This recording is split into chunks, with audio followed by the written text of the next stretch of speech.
Santíssimo Deus, eterno, justo e maravilhoso Pai, em nome de Jesus nós te agradecemos por estar aqui na tua casa de oração. Pai, te louvamos por essa sociedade de homens. Ó Deus, toma os teus filhos em tuas mãos. Ó Deus, que haja, Senhor, neles a cada dia o quebrantamento de seus corações na tua presença. Ó Deus, que nós não nos conformemos com este século, mas que sejamos a cada dia cheios da presença do Espírito do Senhor Jesus. Glorificado seja o teu nome, te peço, ó Deus, que eu me cale e que o Senhor fale, em nome de Jesus. Amém. Pode sentar, queridos irmãos.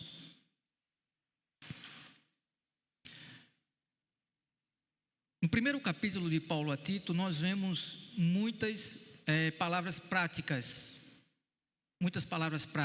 ao seu filho na fé. É bem conhecido de nós, o apóstolo Paulo teve Timóteo, seu grande filho na fé, a quem ele escreveu 2 cartas, mas também não se fala muito do seu outro filho na fé, do Tito. Mas no contexto, irmãos, em que Paulo escreve essa carta a Tito, as coisas não estavam nada boas. Essa carta foi escrita mais ou menos no ano 64. Da era cristã, primeiro século. E nesta época aqui, os cristãos estavam sendo altamente perseguidos. O apóstolo Paulo escreve essa carta a Tito, seu filho na fé, para que ele pudesse realizar um trabalho na ilha de Creta, uma ilha bastante conhecida na época dos apóstolos, mas que tinha uma certa distância de Jerusalém.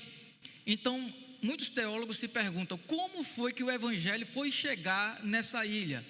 Dito que, por ser uma ilha, era um pouco de difícil acesso. E muitas pessoas têm um certo consenso de dizer que o evangelho chega na ilha de Creta a partir de Atos capítulo 2. Que havia ali pessoas de várias nações, entre essas nações está descrita lá, os cretenses, e as pessoas ouviram o evangelho, cada um na sua própria língua, né, conforme o Espírito Santo havia dado, e havia pessoas de Creta, então eles levaram o evangelho para aquela ilha. Porém, não havia ainda nenhuma presença de algum líder espiritual que viesse diretamente ali de Cristo. Paulo, Pedro, os demais apóstolos ainda não tinham chegado nessa ilha para fazer o trabalho, não apenas de evangelismo, mas um trabalho de doutrina naquela ilha.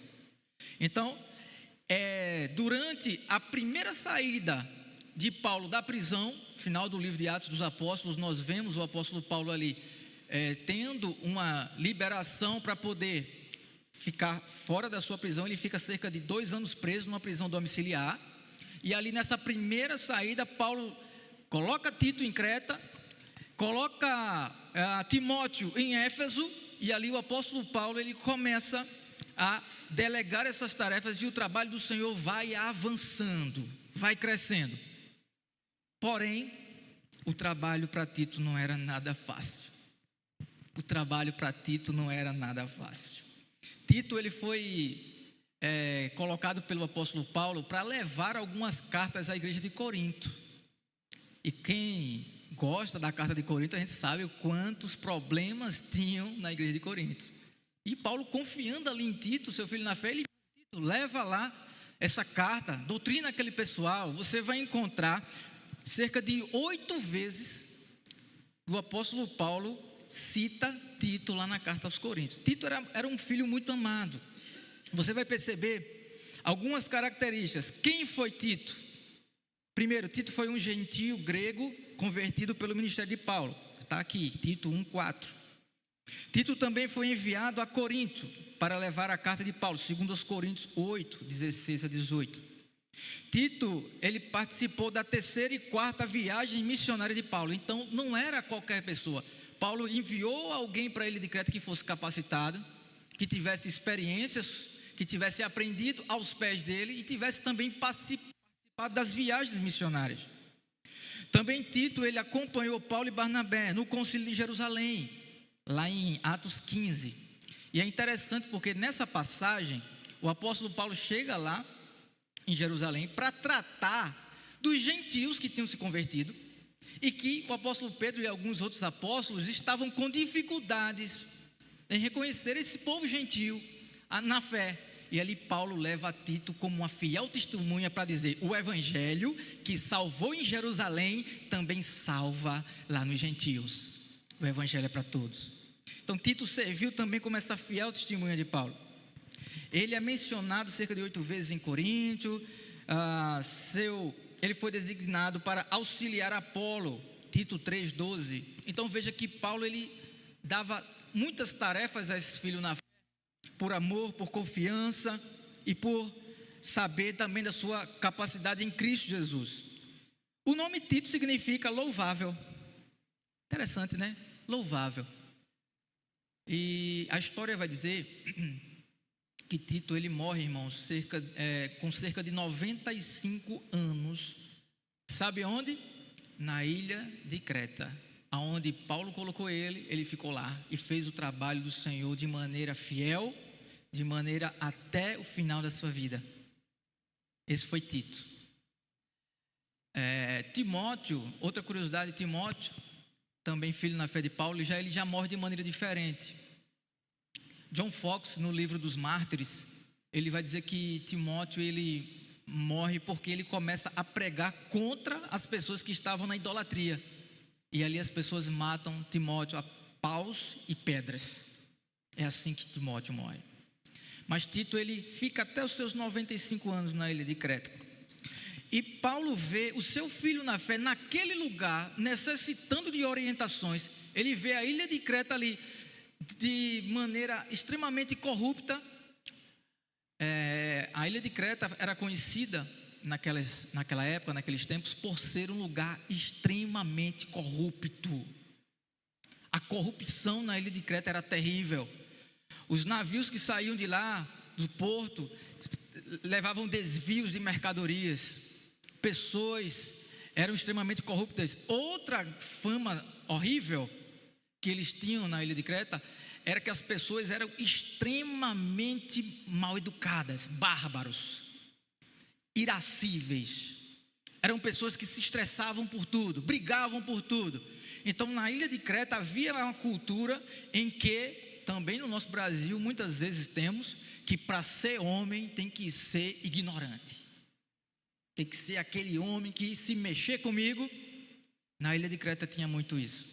Tito já teve algumas experiências com esse tipo de assunto lá em Corinto. Havia grupos na igreja de Corinto. Então Paulo envia Tito também para Creta. Queridos irmãos, Tito foi enviado para esse lugar, assim como nós somos enviados para onde Deus nos envia, para onde Deus nos manda.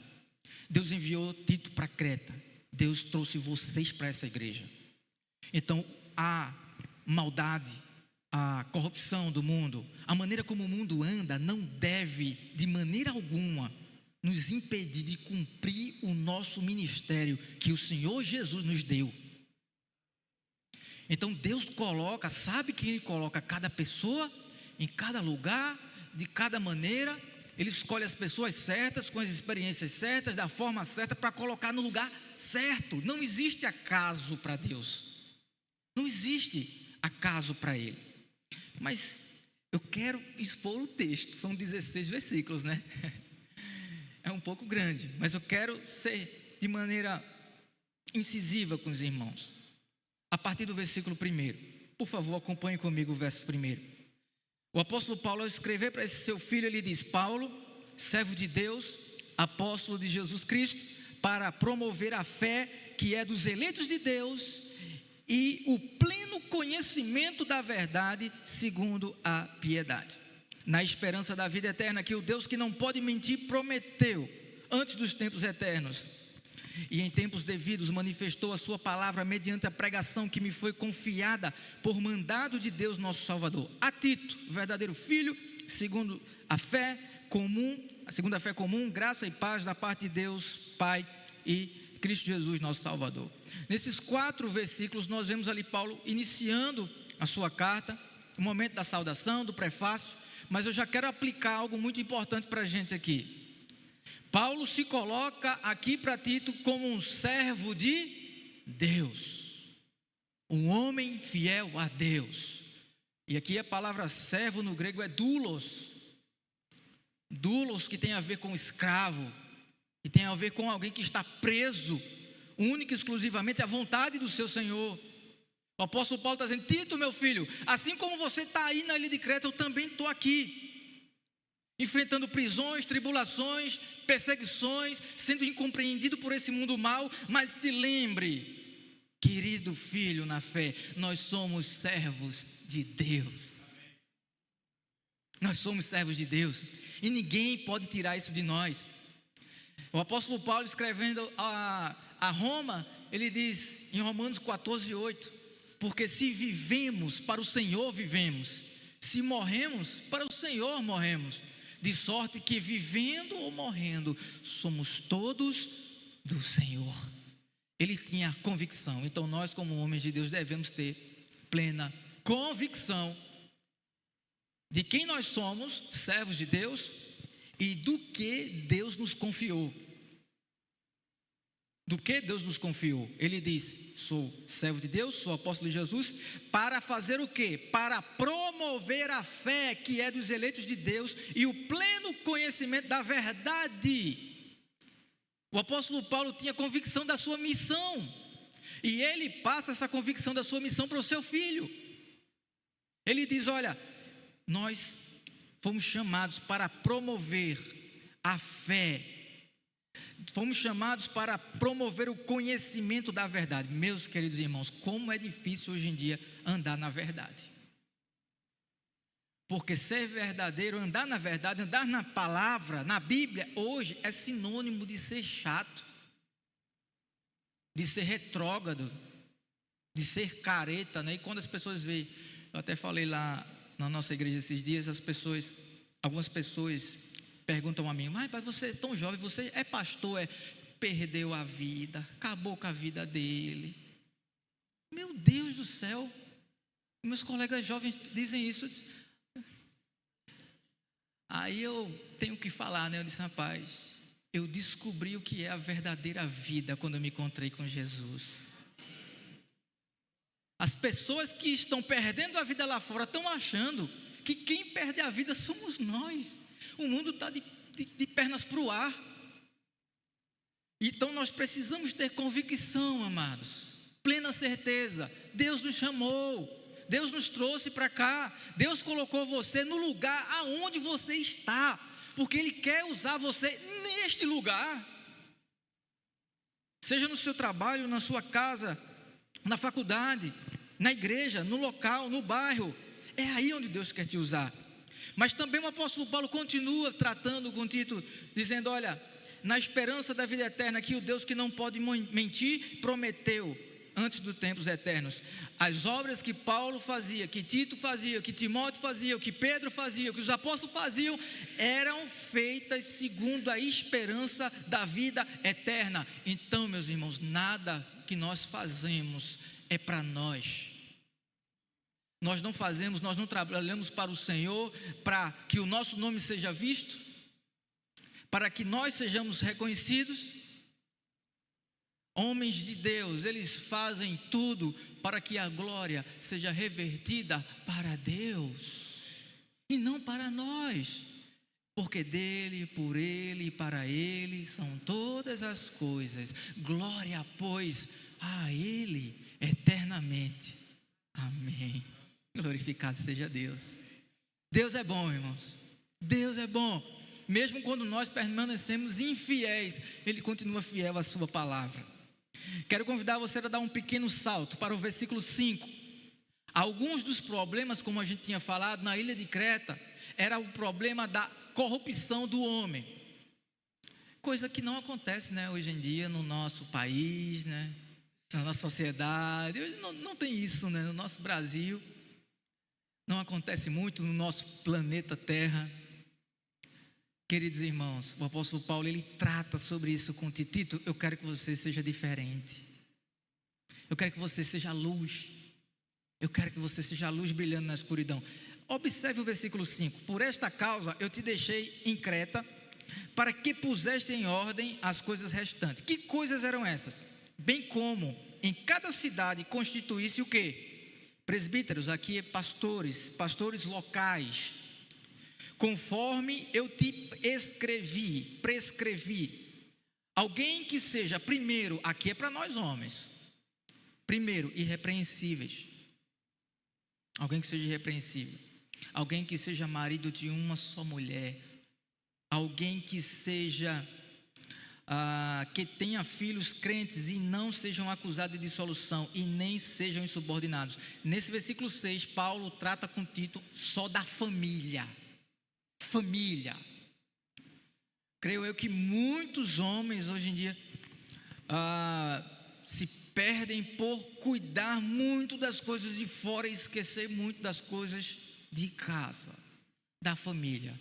Então, nosso primeiro local, nosso primeiro campo missionário é a nossa casa. Homens, Deus nos levantou como cabeça da nossa casa. E a sociedade inverte muitas vezes esses valores. Preste atenção, um homem que seja repreensível, seja marido de uma só mulher, ele tem que amar a sua esposa. Ele tem que cuidar da sua esposa. Ele deve ter filhos crentes que não sejam acusados de dissolução e nem sejam insubordinados. De criar os seus filhos na casa de Deus.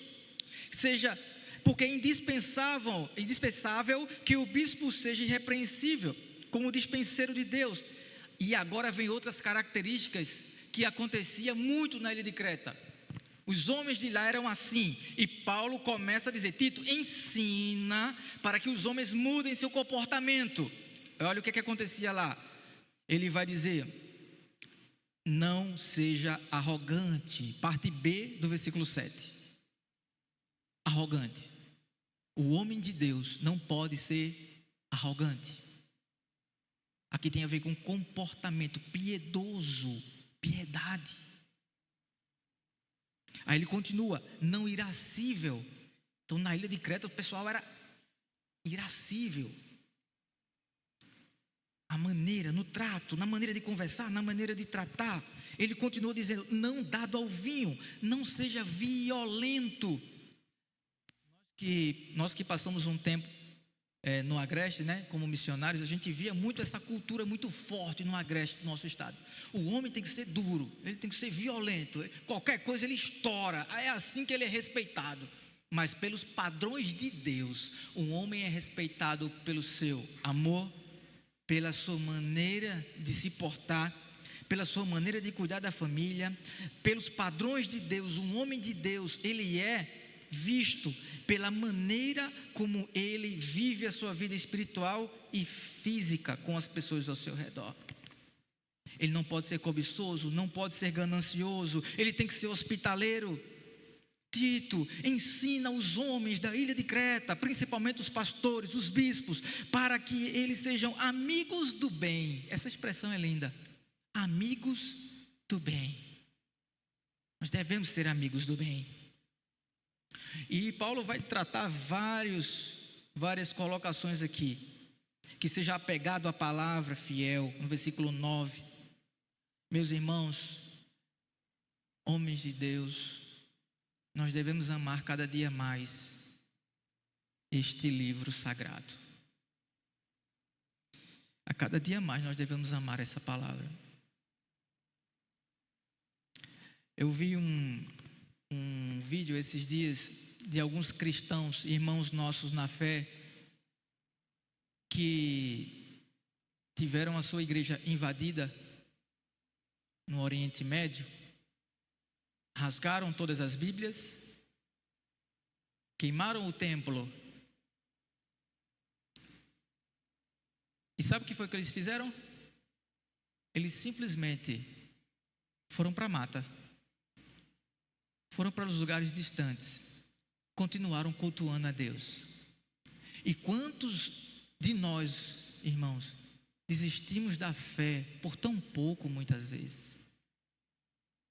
Às vezes a pessoa chega no local, chega na igreja, conversa com alguém, e por algo tão pequeno, por um simples desentendimento, a pessoa: não quero mais seguir esse Jesus, eu não quero mais ir para a igreja, eu não quero mais. Por quê?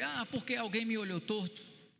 Irmãos, tem irmãos na fé nossos, mulheres perdendo seus maridos, pastores, nos campos, homens sendo mortos, mulheres, homens vendo as suas esposas e filhos sendo mortos, para dar testemunho da palavra fiel, mas não negam a sua fé. Paulo está dizendo a Tito: o Espírito de Deus fala conosco nessa noite: meu filho, custe o que custar, seja fiel à minha palavra, à minha palavra.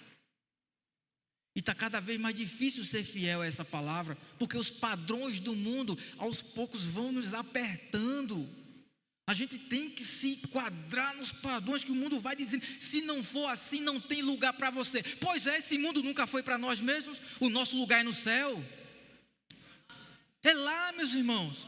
Então nós não temos muitas vezes que nos preocupar tanto em agradar os homens, mas em primeiro lugar agradar ao Senhor Deus.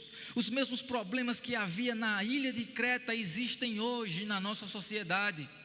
E muitos homens, mulheres, famílias passam pelos mesmos problemas que esse povo passava aqui. Como dizia o nosso saudoso pastor Billy Graham, né? A Bíblia é mais atual do que o jornal de amanhã. E é verdade.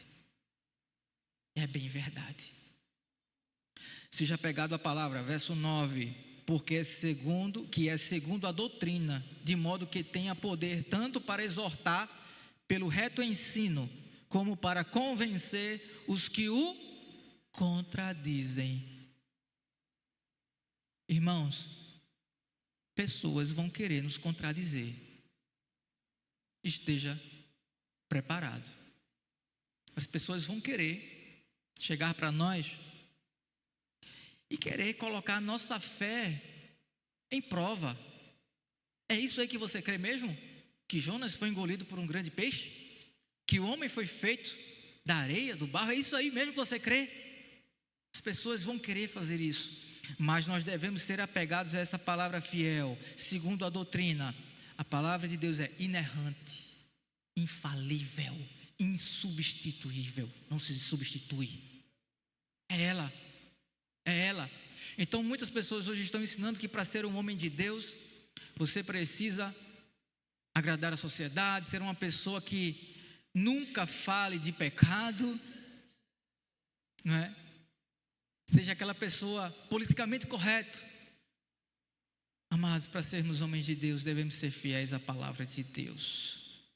Eu gostaria de pegar aqui, dar uma pequena pausa para citar um exemplo que mexe muito comigo. O exemplo de Policarpo de Esmirna. Nossa, que exemplo, né? Pastor da igreja de Esmirna, discípulo do apóstolo João. A história vai dizer que Policarpo foi pego pelos imperadores da sua época e ele foi levado à fogueira. Ele foi pastor lá na igreja de Esmirna, ele foi levado à fogueira. E nessa época, colocaram fogo, atearam fogo, e ele ficou lá queimando em chamas, enquanto os soldados diziam assim: nega esse Cristo, que nós te tiramos daí. John Fox vai dizer que ele disse o seguinte: por que eu negaria ao meu Salvador, se nos céus já tem uma morada celeste preparada para mim? Por quê? E a gente se apega a tantas coisas desse mundo, irmãos. É tanta tentação, é tanto prato de lentilha que o mundo coloca aí, e se nós não prestarmos atenção, a gente vai sem perceber. Nunca devemos trocar o nosso Salvador por nada que esse mundo ofereça. Estou próximo a finalizar. Versículo 10, ele vai dizer: porque existem muitos insubordinados. Então Paulo tratou agora primeiro com Tito em relação a como deve ser um homem de Deus, e agora ele vai falar como reconhecer alguém que não é de Deus, os falsos mestres. Como reconhecer essas pessoas? Muitos insubordinados. pauradores, frívolos, enganadores, especialmente os da circuncisão. É preciso fazê-los calar, porque andam pervertendo casas inteiras, ensinando o que não devem por torpe ganância. Então Paulo diz a Tito, olha, presta atenção, no fruto, o que é que esses falsos mestres fazem?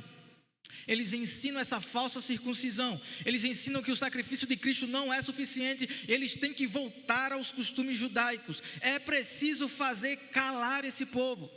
Eles andam pervertendo as casas, eles andam ensinando heresia, eles andam ensinando tudo isso com o sentimento de torpe ganância. O sentimento dos falsos mestres é a ganância do seu próprio coração. E aí Paulo continua ensinando, foi mesmo dentre eles um seu profeta, que ele disse, cretenses sempre mentirosos, feras terríveis, ventres preguiçosos. Tal testemunho é exato, porquanto repreende-os severamente, para que sejam sadios na fé.